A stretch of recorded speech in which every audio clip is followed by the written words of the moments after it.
It's about create an opportunity. Perhaps Korean can be the next IT hub. They want value over volumes. If you can be me, such an item, That's expensive. it doesn't matter. 안녕하세요. 드라마 오지랖입니다. 태국 니아캄의 딸과 태풍의 그 짧았던 인연이 몇 년이 지나 이렇게 다시 이어진다는 게 정말 드라마보다 더 드라마라는 생각이 듭니다. 그냥 스쳐 지나간 만남이라고 생각했던 순간들이 지금 태풍 상사의 운명을 통째로 바꾸는 연결점이 될 줄 누가 상상이나 했겠나요? 자, 구독 먼저 누르고 바로 시작해 봅시다. 지금 태풍 상사는 끝없이 추락하는 상황입니다. 수수용 장갑 300만 개 납품에 성공하며 이제 정말 다시 시작이구나 했던 그 순간 연대보증 때문에 공무원들이 들이닥쳐 사무실 전체가 통째로 압류됐죠.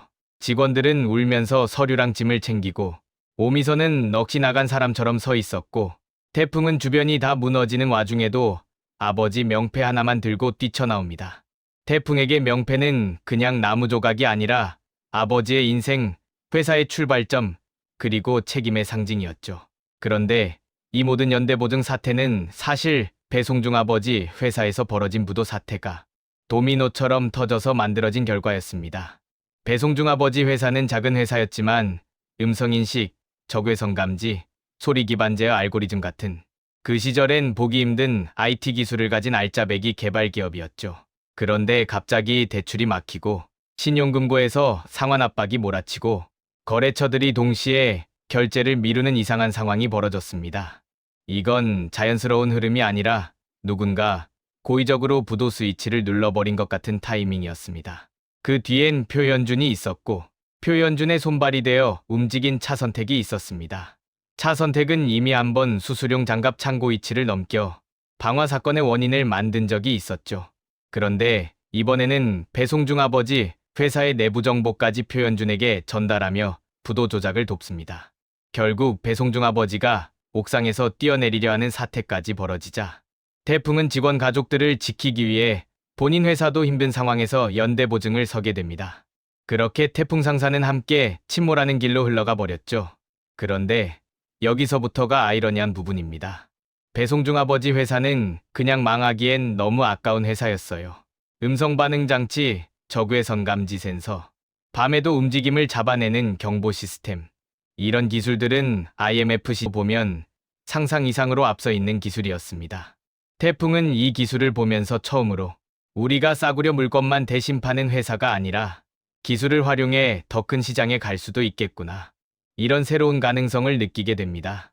그리고 그 순간 태풍은 몇 년 전 태국에서의 인연을 떠올립니다. 예전에 태풍은 태국의 헬멧을 팔러 갔었죠. 그런데 그때 미팅이 성사된 배경이 조금 독특합니다. 태풍은 일부러 방콕의 한 클럽을 찾아갔습니다. 니아캄 딸이 그 클럽에 자주 온다는 이야기를 들었기 때문이죠. 그리고 실제로 태풍이 무대에서 라이브로 노래를 부르는 모습을 니아캄 딸이 직접 보게 됩니다. 태풍의 열정과 순수함에 매료된 니아캄 딸은 아버지에게 부탁해 태풍에게 정식 미팅 자리를 마련해주죠. 인생에서 잡기 힘든 대형 계약 기회가 그렇게 눈앞에 펼쳐졌던 겁니다. 하지만 문제는 그 미팅 당일에 일어났습니다. 태풍과 함께 다니던 고마진 과장이 태국 세관에 붙잡혀버린 겁니다. 세관 직원에게 담배랑 점심값을 건넸다가 그게 현지에서는 뇌물로 오해받아 바로 유치장에 갇혀버린 거죠. 태풍은 고마진을 빼내려고 뛰어다니다가 결국 미팅 시간에 전혀 도착하지 못했고 약속은 완전히 무너져 버렸습니다. 그래서 태풍은 일정이 다 지나고 난 뒤 뒤늦게 니아캄 본사로 찾아갑니다. 하지만 니아캄 대표는 무엇보다 신뢰를 중요하게 생각하는 사람이었습니다.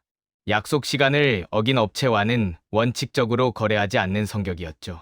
아무리 상황이 설명돼도 결국 계약은 불발됩니다. 대표실을 나서는 태풍의 표정은 그야말로 좌절 그 자체였죠. 그런데 그때 니아캄 딸이 태풍을 문 앞까지 배웅하며 조용히 말을 건넵니다. 나는 가능성을 봐. 한국에 좋은 기술이 들어간 고급 제품을 가져온다면 그때는 비싼 값에 거래하자. 태풍은 그 말을 그냥 예쁜 위로 정도로 생각하고 한국으로 돌아갔습니다. 하지만 지금 돌아보면 그 말이 바로 모든 사건의 복선이었다는 걸 알 수 있게 되죠. 지금 태풍 상사가 발견한 IT 기술, 음성인식, 센서, 적외선 알고리즘, 니아캄 딸이 말했던 바로 그 기술. 고급 기술, 가치 있는 기술이 지금 태풍의 손에 들어온 겁니다. 그래서 태풍은 모든 것이 무너지는 와중에도 태국 니아캄으로 다시 연락을 시도합니다. 얼마 지나지 않아 니아캄 딸이 한국까지 찾아오고 배송 중 아버지 회사의 기술 데모를 직접 확인하죠. 음성 반응 속도, 센서 민감도, 저구외선 감지, 정확도까지. 니아캄 딸은 놀라면서 이렇게 말합니다. 이 정도 기술이면 우리는 비싸도 수입할 수 있어. 그 말 한마디는 태풍 상사에게 기적 같은 희망이 됩니다. 아예 한가운데서 이 기술을 기반으로 태국과의 수출기를 열 수 있다면 태풍 상사는 다시 살아날 수 있는 거죠. 하지만 이게 끝은 아닙니다. 니아캄과의 수출 계약은 시작일 뿐이고 아직 풀어야 할 가장 큰 문제가 남아 있습니다. 바로 태풍 아버지의 차용증 문제, 그리고 표현준이 숨겨놓은 보증각서의 진실입니다. 표바코 감금 사건과 함께 모든 퍼즐이 연결된 진짜 반전은 바로 그 차용증에서 시작됩니다.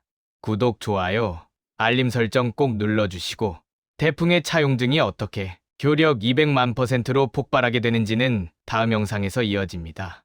다음 영상에서 만나요. 감사합니다.